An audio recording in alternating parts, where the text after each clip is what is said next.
नेपाळचा प्रवास टाळा, सरकारच्या पर्यटक भारतीयांना सूचना। उपराष्ट्रपती निवडणुकीत काँग्रेस आघाडीची मतं फुटली, मुख्यमंत्री देवेंद्र फडणवीसांचा दावा।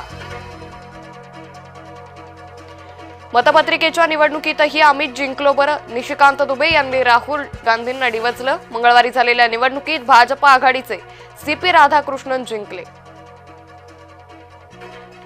नेपाळच्या हिंसक आंदोलनात माजी पंतप्रधानाच्या बायकोचा मृत्यू, जलनाथ खनाल यांची पत्नी ठार।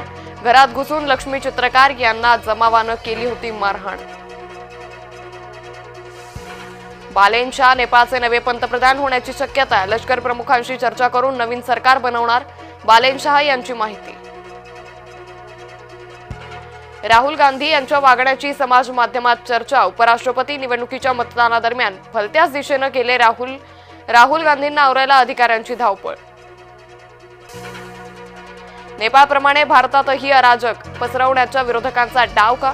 अनेक भाजप विरोधकांकडून व्यक्त झाल्या सूचक प्रतिक्रिया।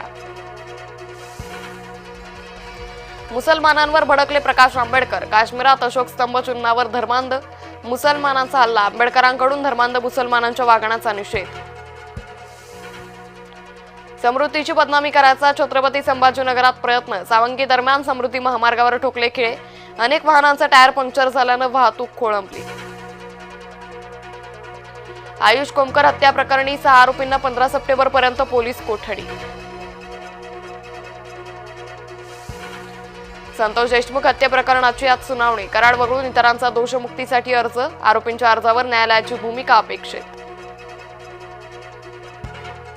संजय शिरसाटांचा भ्रष्टाचार 5,000 कोटींचा, रोहित पवार यांचा खळबळजनक आरोप, सिडको जमीन घोटाळ्याची एसआयटी चौकशी होणार, आमदार रोहित पवारांचा दावा। आमदार रोहित पवार खोटारडे, राजकीय द्वेषापोटी खोटी माहिती देतात रोहित पवार, भाजप आमदार बबनराव लोणीकरांची टीका। सोनं प्रतितोळा 1,09,000 पलीकडे, तर चांदी प्रति किलो 1,26,000 पलीकडे, आंतरराष्ट्रीय घडामोडींमुळे भाव चढले। पूरस्थितीमुळे जम्मू काश्मीरमधील जनजीवन विस्कळीत, महाराष्ट्र सरकारकडून जम्मू काश्मीरला 5 कोटींची मदत।